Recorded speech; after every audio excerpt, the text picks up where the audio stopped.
Hey stunning people, my name is Beane and welcome to the Salt Lick Sessions. Our next artist was nice enough to leave her 4 chickens in upstate New York to come visit us in the studio. She's my favorite artist of all time, so this is kind of crazy. This is Emily King. Hey Emily. Hey Beane. I'm so glad that you came in today. I'm so glad too. Yeah. No, you.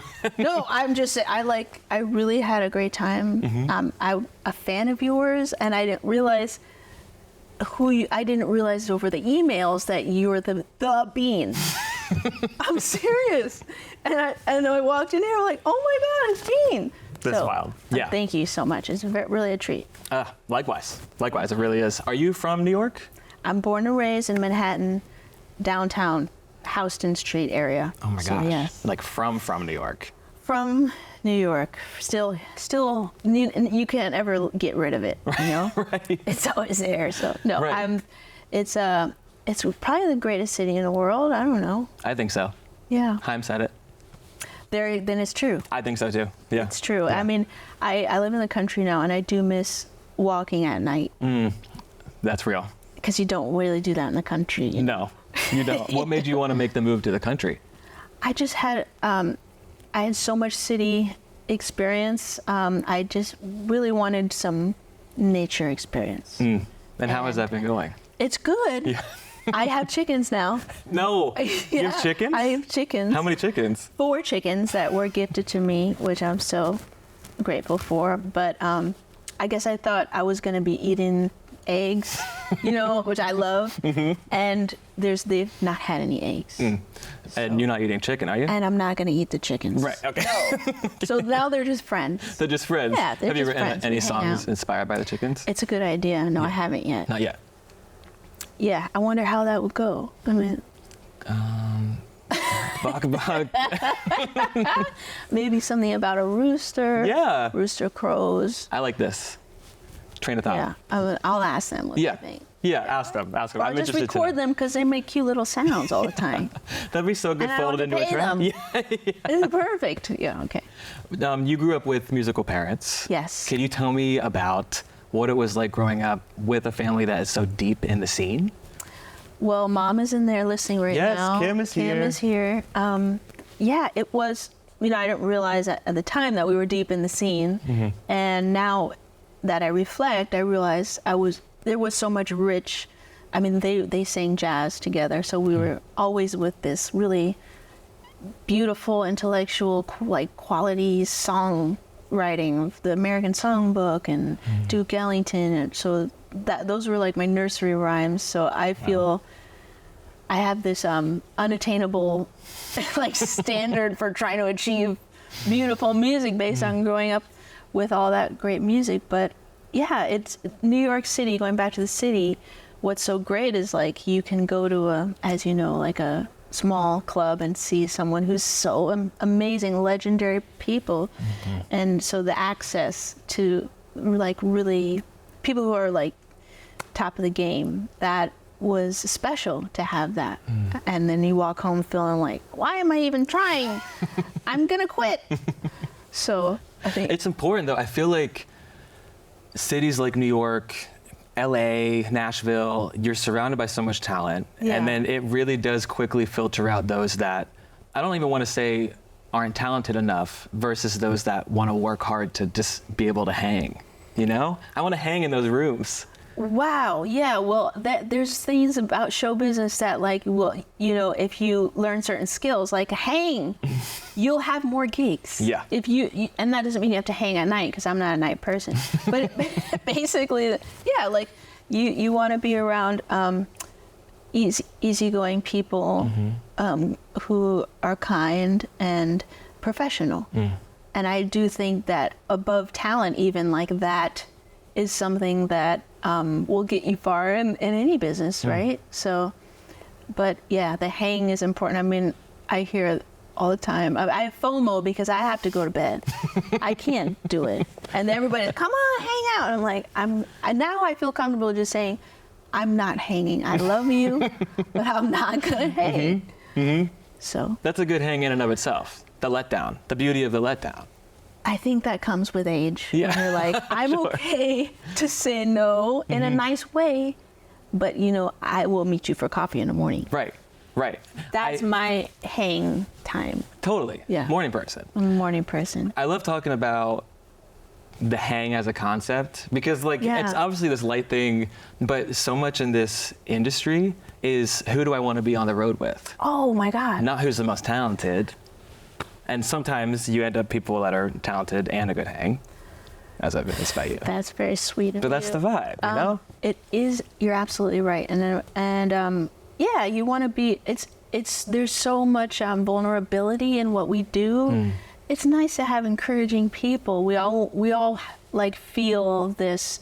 I don't know, sense of responsibility to like pep ourselves up because it can be hard on the road. So it is definitely important to have friends and positive people on the road. You said you grew up with the Great American Songbook. Who are some of the other artists that laid the foundation for your project now? I was just talking with my brother, who's also a musician and Whole family. great guy, great musician, great artist, great dancer. AC Lincoln, shout out. But we were talking about this road trip that we took when we were kids. My parents drove us across country, and we picked up a couple of cassettes from the gas station. And Hank Williams Sr. was one of those cassettes, and it's just like one of the earlier memories of playing a tape over and over and over again. And there's this like appreciation now for those songs. So Lonesome I Could Cry, or Cold Cold Heart. And now that I'm a songwriter, I'm like, wow, that's not just a simple thing to do. No. You know? No.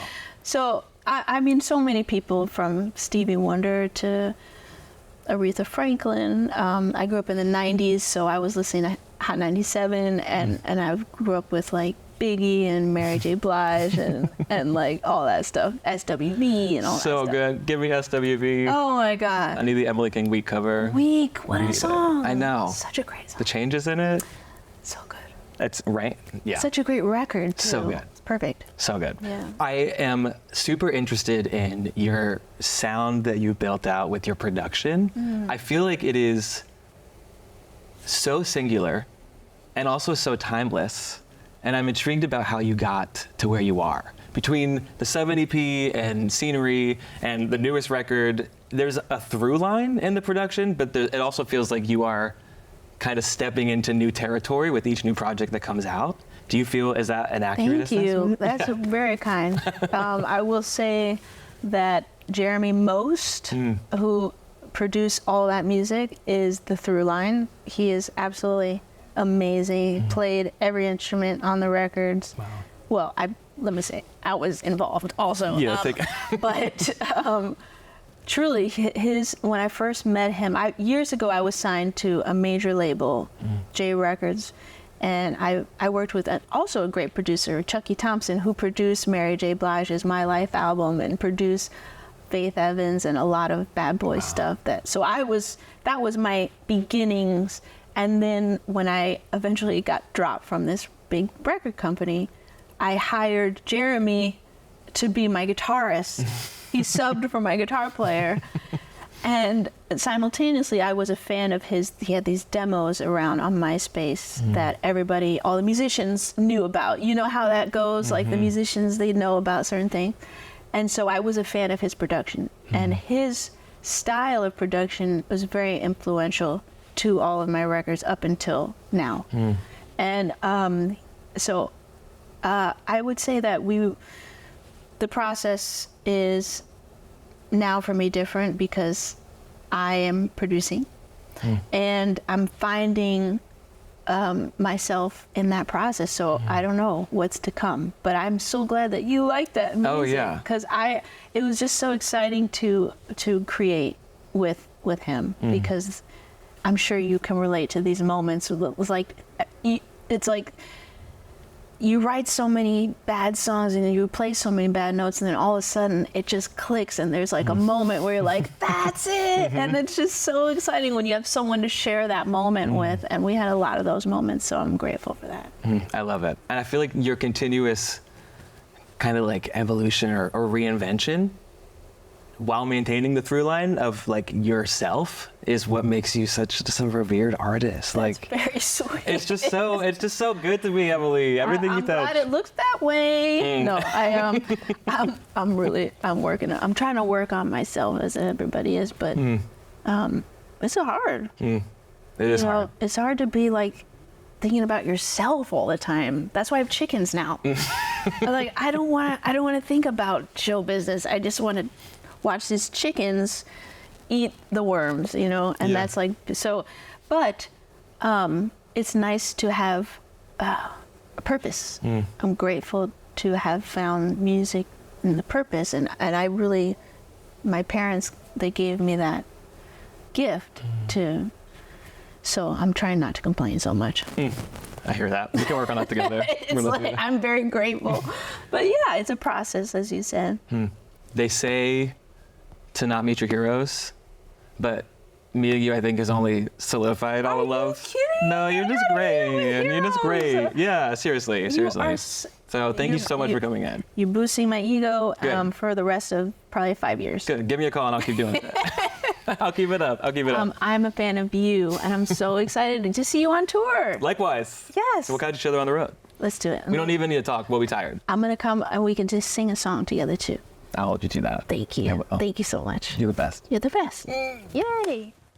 Hey, stunning people. Thank you for watching and supporting us artists. The #1 way you can help is to like, subscribe, and leave a comment.